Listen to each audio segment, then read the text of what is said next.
Madame, Monsieur, bonsoir. La Chambre de commerce, d'industrie des mines et de l'artisanat du Cameroun est au crépuscule d'une mandature 2016-2020.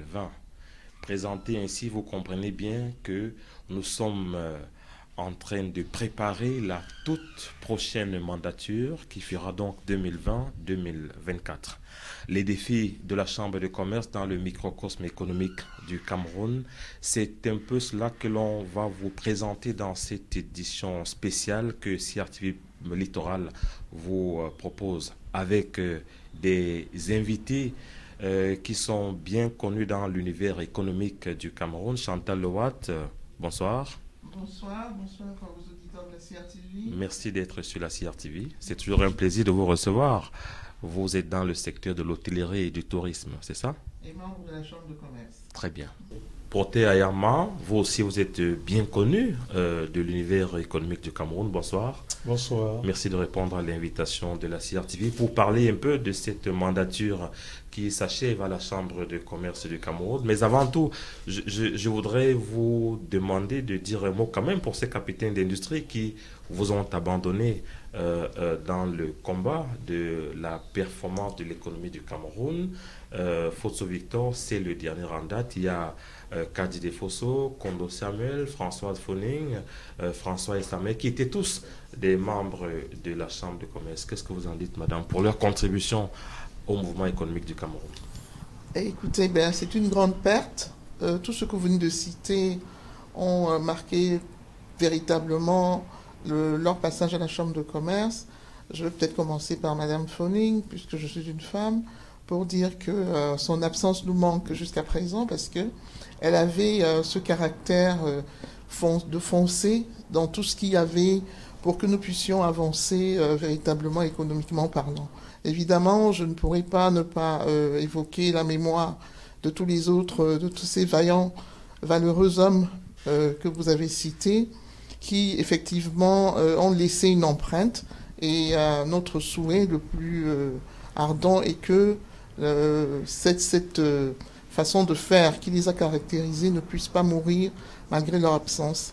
Alors, Protais Ayama, des capitaines d'industrie de la taille de ceux qu'on a évoqués tout à l'heure là, on souhaite quand même qu'il y en ait davantage pour le Cameroun, non? Effectivement, nous essayons de poursuivre l'œuvre de ces bâtisseurs parce que véritablement, ce sont les premiers bâtisseurs de l'économie. Et il nous manque bien évidemment terriblement. Vous savez, quand dans une chambre, vous avez des noms comme ceux-là, vous bénéficiez déjà d'un a priori, n'est-ce pas, de compétences, de dynamisme. Et pour certains d'entre eux, ils ont occupé des postes éminents au niveau du bureau et donc ont pu influencer pendant cette période, n'est-ce pas, la marche de la Chambre. Donc, hommage à eux, la Chambre leur reste reconnaissante. C'est pour ça que pour la plupart, ils ont accédé au statut de président ou vice-président honoraire. Et à vous de tenir le flambeau maintenant. Alors, nous allons vous proposer tout d'abord de faire un tour au centre d'incubateur pilote que la Chambre de commerce a mis en place. C'est une découverte qui va nous être présentée par Aboubakar Abou. C'est à Douala. De l'abstrait au concret, de la matière première au produit fini, les secrets de la chaîne de transformation sont livrés à Boadibo, à la sortie sud-ouest de la ville de Douala. Le centre d'incubateur de la Chambre de commerce, de mines, de l'industrie et de l'artisanat du Cameroun et un mot de professionnalisation des enseignements.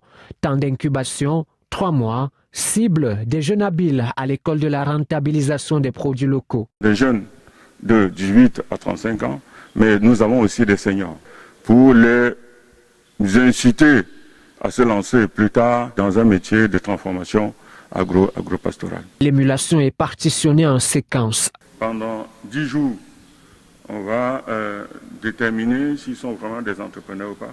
Après ces 10 jours, ils vont aller sur le terrain, faire une étude de marché. Au sortir de là, ils reviennent, on les aide à élaborer leur plan d'affaires. Pour le cadre, ce sont des bâtiments propices à l'apprentissage, un matériel adapté aux objectifs qui est mis à la disposition des élèves. Un plateau technique qui va s'occuper de former les jeunes dans les métiers de transformation agro-pastoraux. Un plateau technique qui va s'occuper de former les jeunes dans tout ce qui est transformation de nos produits de jus. Et un autre qu'on peut appeler restaurant d'application qui va nous aider à former les jeunes dans ce qui est comme métier de restauration. Le centre a achevé sa mue. En perspective, une révalorisation du Made in Cameroun sur la scène nationale d'abord et internationale ensuite. Au final, c'est toute la machine de l'économie camerounaise qui tournera à plein régime. Proté Ayama, qu'est-ce que cet instrument peut apporter à l'épanouissement des opérateurs économiques? Qui dit centre d'incubation dit lieu de formation, lieu de parturition, n'est-ce pas, de jeunes entrepreneurs. Sans cela qu'il est très très intéressant. Il est également un centre pilote parce qu'il a vocation à être, comment est-ce que je vais dire, hein, on a vocation à le mettre à l'échelle. C'est-à-dire que dès que ça marche de façon satisfaisante, on devrait pouvoir les faire essaimer dans plusieurs régions du Cameroun parce que la Chambre a une vocation nationale. Quel est l'impact, ou alors la contribution de la Chambre de commerce dans l'activité d'un opérateur économique comme vous, Madame Lowat? Essayons d'encadrer ça un peu dans la mandature qui s'achève. Écoutez, la Chambre a, entre autres missions, d'accompagner l'opérateur économique en lui donnant, si vous voulez, une espèce de représentation. Donc ces missions-là se déclinent par des formations que l'on peut avoir dans des domaines où l'opérateur économique n'est pas suffisamment outillé. C'est pour cela que vous avez ici le CID, qui est le Centre d'information et de documentation économique, où nous pouvons découvrir ou trouver toutes ces informations importantes qui pourraient aider l'opérateur économique. Et aussi, la Chambre œuvre pour qu'il y ait des partenariats. Je me rappelle un jeune qui a même profité d'un prix pour améliorer les conditions de développement de sa structure. Une fois que vous êtes chef d'entreprise, vous êtes membre de la Chambre de commerce? Une fois que vous avez une patente, vous êtes membre de la Chambre de commerce. Ça fait donc des centaines de milliers de membres. Ça en fait la plus grande organisation qui n'est pas du tout exclusive parce qu'il n'y a même pas de cotisation. On n'a pas le droit de refuser quelqu'un à partir du moment où il a sa patente. Donc il faut mobiliser toutes ces personnes et les faire partager la vision. Dans les missions de la Chambre de commerce, il nous est revenu, j'espère qu'on ne va pas se tromper en le disant, que la Chambre de commerce, Madame Lowat, est l'interface structurelle entre le secteur privé et le secteur public. Dans cette alternative, dans cette hypothèse, qu'est-ce qu'on peut vanter comme acquis que la Chambre de commerce aura exploré au cours de la mandature qui s'achève au bénéfice du secteur privé? Écoutez, comme disait le président, c'est pas aisé de dire voilà ce que nous avons. On essaye de ramener à ces différents opérateurs le concours et les appuis nécessaires. Bon, cette année, peut-être, on a quand même, cette mandature, on a quand même créé le centre d'arbitrage et de médiation. C'est ça, Président? Oui, ça peut être mis à l'actif, donc, et ceci est un outil pour nous important de conciliation pour pas que les opérateurs perdent beaucoup de temps dans les tribunaux, parce que ça coûte cher et ça coûte beaucoup de temps. Donc ce centre pour nous est un outil très fort pour que nous puissions avancer dans la résolution des problèmes qui peuvent surgir pendant l'exercice de nos fonctions. Alors sur l'exercice de vos fonctions, justement, c'est quoi? C'est l'assainissement du climat des affaires. Pourtant, vous êtes habitué à cette question-là. La Chambre de commerce, face au pouvoir public, quels acquis présenter sur cette question principale? L'assainissement du climat des affaires, oui. Vous en parlez beaucoup. Oui, nous en parlons beaucoup parce que c'est une condition sine qua non pour le développement de notre pays. Le climat des affaires doit être assaini, au même titre que d'autres fondamentaux, hein, comme les infrastructures, l'énergie et tout et tout. Et la Chambre de commerce joue son rôle, hein, joue sa partition, parce que c'est tout un écosystème. Hein. Il faut déjà rappeler que la Chambre de commerce est un établissement public économique. C'est un établissement public qui a des missions de service public. Et ce qui est d'ailleurs un statut qui pose un peu problème, hein, parce que on ne sait pas très bien si c'est une structure vraiment privée qui choisit ses dirigeants ou une structure publique. Donc dans son fonctionnement, il y a quand même un certain nombre de... C'est un peu compliqué, c'est un peu complexe. Au terme d'une élection comme celle qui va se passer bientôt, il y aura un président qui, lui, sera nommé par le président de la République, non? Oui, c'est ça la loi en ce moment. Personnellement, hein, je plaide pour une plus grande autonomie, n'est-ce pas, de la Chambre de commerce. Parce que nous avons également une tutelle, hein, qui parfois est assez pesante, hein, par rapport aux décisions de la Chambre de commerce. Dans les chambres anglo-saxonnes, hein, c'est les ressortissants qui payent, qui font fonctionner entièrement la Chambre. Et si on le fait, on va laisser au bord du chemin beaucoup de petits entrepreneurs, hein, qui ne seraient pas en mesure peut-être de faire face au paiement des cotisations. Évidemment, hein, il faut faire preuve d'agilité, mais c'est une chambre consulaire. C'est-à-dire qu'il y a vocation à rassembler d'abord tous les commerçants, tous les entrepreneurs. C'est une chambre consulaire dans le sens que c'est vraiment le passage obligé de l'État, même si des associations privées ont semblé prendre plus de place ces derniers temps, mais c'est la vocation première d'une chambre de commerce. Et quand vous parlez d'associations privées, on va retrouver une comme celle à la tête de laquelle vous êtes, Madame Loat, le syndicat des industries du tourisme et d'hôtellerie. Alors, vous opérez comment? Vous opérez en renfort de la Chambre de commerce ou alors vous opérez de manière autonome lorsqu'il faut vous adresser au pouvoir public? Dès que vous avez votre patente, vous devenez automatiquement membre de la Chambre de commerce.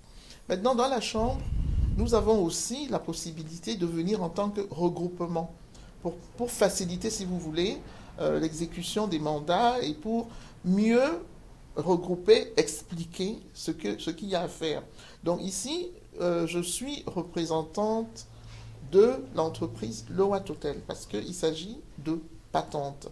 Même si parfois j'amène le message aux membres de notre syndicat, mais en tant que membre de la Chambre de commerce, on est individuellement responsable parce que nous n'agissons pas comme représentants d'associations.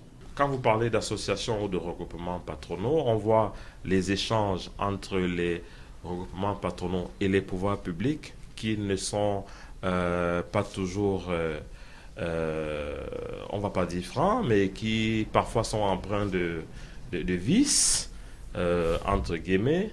Est-ce que c'est le même cas lorsque la Chambre de commerce s'adresse au pouvoir public pour régler les problèmes des commerçants ou des opérateurs économiques? La Chambre de commerce a généralement une démarche, on va dire, plus apaisée qu'une association complètement privée. Plus apaisée que le GECAM, par exemple? Ou ECAM ou d'autres, hein, ou le GFAC. La Chambre de commerce n'est pas un syndicat. La Chambre de commerce n'a pas une démarche de revendicative en tant que telle. Hein. La Chambre de commerce a l'obligation de concilier un peu les deux parties.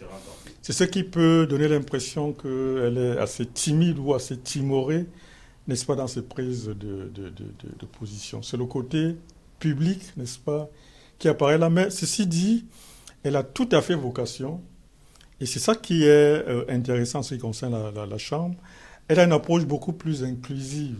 Elle n'est pas sectorielle comme les autres associations. Moi, en tant que président des CAM, hein, j'ai une vision beaucoup moins généreuse et beaucoup moins généraliste, hein, n'est-ce pas, que la Chambre de commerce, qui doit à la fois s'occuper de l'artisan et de l'entrepreneur. Vous avez cité tout à l'heure des grands noms de l'économie camerounaise, mais à côté d'eux, il y a des tout petits noms. Il y a des toutes petites personnes, qui ne doivent pas des artisans être abandonnés. Qui ne doivent pas être abandonnés. C'est ce mouvement de solidarité, n'est-ce pas, dont la Chambre de commerce est porteuse, qui fonde également les missions de la Chambre de commerce. Reparlons de ce que la Chambre de commerce peut faire pour notre économie. Alors, on a les secteurs de l'artisanat, de l'industrie, des mines, du BTP, commerce et services. Madame Lowat, c'est à vous que je pose cette question. Lequel de ces secteurs vous semble le plus porteur dans l'environnement économique du Cameroun aujourd'hui? Écoutez, vous pensez qu'il y a un secteur qui n'est pas porteur? Tous les secteurs sont interdépendants, il faut le dire comme ça, et tout est important. Nous sommes dans une dynamique de priorisation des activités. Et vous pensez qu'on va laisser... quel est le secteur qu'on pourrait abandonner? Dans les services où nous sommes, le président et moi, on pense qu'on est justement un secteur transversal qui touche à tous les domaines. Même si vous êtes dans l'industrie, il faut bien vendre. Donc vous allez faire appel à un autre secteur. Donc ce sont des secteurs qui sont interdépendants, qui collaborent énormément. Et comme disait le président, il n'y a personne que l'on laisse sur le bord de la route. On doit ensemble trouver la priorisation, si vous voulez, parce que l'industrie camerounaise aujourd'hui a besoin de se construire. Absolument, on a besoin de se construire, mais même si vous avez les meilleurs produits du monde et que vous n'avez personne pour vous les vendre, ça ne servira à rien. Donc, en même temps, ce sont des facteurs qui doivent partir, comme on dit, tous ensemble, ou alors vous n'arriverez à rien. Moi, je pourrais peut-être ajouter un mot. Moi, je ne suis pas tellement pour les priorisations. C'est l'État qui peut définir les priorités. Moi, en tant qu'opérateur privé, je fais ce que j'ai envie de faire, ce que j'ai l'intention de faire. Si à l'État, n'est-ce pas, dans une démarche stratégique, à pouvoir éventuellement inciter vers certains secteurs. Bon, je prends un exemple comme l'artisanat. Vous voyez souvent la publicité en France. Artisanat, premier employeur de France. Ça signifie que même un secteur comme celui-là qui peut donner l'impression qu'il ne participe pas beaucoup, n'est-ce pas, de la croissance économique, est un très grand pourvoyeur d'emplois. Donc il n'y a pas de petits secteurs, il n'y a pas... Mais par contre, l'État, à un moment donné, peut dire que je veux pousser tel secteur. Et c'est à l'État, donc, à mettre des incitations... Pousser en fonction des objectifs. Voilà. Très bien. Alors, Chantal Lowat, pour Terre-Yama, nous avons enregistré le président de la Chambre de commerce et d'industrie des mines et de l'artisanat juste avant ce plateau. Je vais vous proposer de l'écouter sur les objectifs, sur les perspectives après l'élection qui arrive et sur la politique générale même de la Chambre de commerce. Alors on écoute et puis on revient pour conclure ce plateau. Qu'est-ce qui peut se présenter de votre point de vue comme réalisation majeure de la mandature qui s'achève? Je peux citer comme action majeure la construction du CIP, qui est partie sur une petite surface de plus de 1000 mètres carrés aujourd'hui et qui s'étend sur près de 1 hectare à Bois-d'Ibo. Et dans ce centre, nous formons aujourd'hui plus de 50 jeunes dans le domaine de transformation agroalimentaire. Car nous pensons que c'est dans le domaine agroalimentaire qu'il faut faire un effort. Amener les jeunes à aimer la terre, comme a dit le président de la République, et surtout amener les jeunes à comprendre que sans la véritable transformation de nos produits de cru, il n'y aura pas de véritable révolution industrielle dans notre pays. Nous avons également un projet de zone de logistique au port autonome de Douala qui va accueillir les importateurs et faire en sorte que tout se passe bien au moment de dédouanement. Nous avons ce projet également pour le port de Kribi et également un projet de cuir, de transformation de cuir au nord et de transformation de produits également de cru dans la zone. Alors, il nous a été donné de constater ou de lire à travers certains journaux l'arrêt des travaux de l'usine de manioc de Saint-Béluma, à laquelle vous êtes partie prenante. Avez-vous un mot à dire là-dessus aux opérateurs économiques et les populations de cette localité qui soient plus éclairées et rassurées sur son démarrage effectif? Ah oui, écoutez, c'est un très bon projet, le projet de Saint-Béluma. La nouvelle autorité locale nous a convoqués à une réunion. Nous avons assisté à cette réunion-là. Nous avons été heureux de voir qu'ils ont pris le sujet à cœur et que cette usine doit redémarrer. Je dis bien doit redémarrer parce que cette usine avait déjà démarré. et que, comme vous le savez, hein, c'est l'autorité communale locale qui gère ce projet en matière de gestion locale, si je peux appeler ainsi. Et ce projet, d'après eux, va reprendre très rapidement. Et nous avons été heureux de rencontrer l'association des producteurs, car le gros problème que nous avons connu à Saint-Léman était le problème de la matière première. Donc aujourd'hui, il semble que cela va se résoudre et que ce projet va redémarrer bientôt.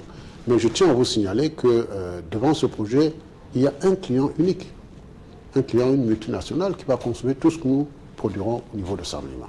Donc nous sommes prêts, la Chambre est prête à assister l'autorité locale pour redémarrer ce projet. Quelle est réellement votre vision stratégique pour l'institution dont vous avez la charge? La Chambre a des missions régaliennes qui sont surtout des missions de défense des intérêts. Et nous le faisons, je crois. Vous êtes pour un secteur privé plus fort, plus efficient? Oh oui, tout à fait. Un secteur privé plus uni, plus solidaire et je dirais même plus résilient. Et même local. C'est très important. Vous rêvez déjà du centenaire de la Chambre de commerce? L'année prochaine, vous verrez ce qu'on va faire. Si on a des moyens, on le fera. Alors, l'actualité à la Chambre de commerce, c'est l'élection qui aura lieu le 7 juillet, justement, Monsieur le Président, au moment du crépuscule de la mandature actuelle. Est-ce que vous avez un message précis à adresser à tous les membres qui vont se retrouver au travers de cette élection? Nous pensons qu'il y a eu le coronavirus. Il y a eu un monde avant le coronavirus. Il y aura certainement un autre monde différent après le coronavirus. Et ce monde nouveau, dans ce monde nouveau, il faut compter sur soi-même avant de tendre la main. Dans ce monde nouveau, il faut pouvoir inventer et anticiper. Et nous pensons que dans ce monde, la compétence sera de mise. Et dans ce monde également, nous disons à nos collègues qu'il faudra être résilient, être solidaire et surtout être local. Le président de la République, en s'adressant à nous souvent, a toujours dit qu'il faut oser. Nous pensons qu'il faut oser, surtout oser dans le domaine de la recherche fondamentale, au niveau de l'agriculture surtout. Et le chef d'État a également dit, la terre ne trompe pas. Nous devons amener les jeunes à aimer la terre. Dans le domaine agro-industriel, nous avons vu ce que 2008 nous a réservé. On dit souvent ventre affamé n'a point d'oreille. Et les gens qui ont faim peuvent même être violents. Donc nous devons occuper nos jeunes à aimer la terre, à aimer la transformation agro-industrielle. C'est pour cela que le CIP, dans le CIP, nous sommes en train de faire une avance véritablement pour pouvoir former les jeunes. Nous avons signé un programme archipelago avec l'Union européenne et la CPC-CAP, où nous allons former plus de 360 jeunes, dont 144 femmes. Voilà le message que je voudrais donner. Cette valeur que je voudrais donner à mes collègues pour pouvoir nous accompagner et surtout les inviter à aller nombreux le 7 juillet pour voter et donner ainsi le poids à la Chambre pour pouvoir les représenter et défendre leurs propres intérêts. Chantal Lewat, après cette prestation du président Christophe Ekeng, qu'est-ce que vous espérez de la prochaine mandature? Écoutez, on espère beaucoup. Déjà, une mandature qui arrive dans un contexte nouveau, commandé par la sortie d'une crise économique qui a été entraînée par le Covid-19. Oui, c'est vrai. Après le Covid, effectivement, nous espérons que nous allons pouvoir tenir notre prochaine conférence des investisseurs, où on espère que les investisseurs du Cameroun seront mis en avant. Parce que le Covid nous a bien montré que nous avons une expertise, que nous avons un potentiel et qu'aujourd'hui, la Chambre de commerce peut aussi accentuer ses missions vers la découverte profonde de tous ces opérateurs qui sont inscrits, c'est vrai, à cause de leur patente, mais qui sont souvent ignorants eux-mêmes de ce que la Chambre peut leur apporter. Donc pour nous, c'est un vibrant appel à ce que les 100 000 entreprises inscrites au fichier soient des acteurs opérationnels de la Chambre de commerce. Porté Ayama, comment vous imaginez la Chambre de commerce après, au travers de la prochaine mandature? Moi, je pense que les entreprises auront besoin de beaucoup d'appui. Je crois qu'à très court terme, l'une des missions de la Chambre devrait être d'accompagner n'est-ce pas, les entreprises pour surmonter cette crise qui ne fait que commencer. Parce que personne ne peut vous dire encore ce qu'elle en sera. On sait tout de suite, on sait déjà qu'elle va impacter de façon drastique, n'est-ce pas, à la croissance de notre pays. Qui va, donc, de mon point de vue, c'est le plus urgent. Mais la bonne nouvelle, c'est qu'elle ouvre de nouvelles opportunités. On l'a vu notamment avec les jeunes qui font preuve de beaucoup de créativité, d'ingéniosité. Et donc, cette mandature s'ouvre sur une ère tout à fait nouvelle. Très bien.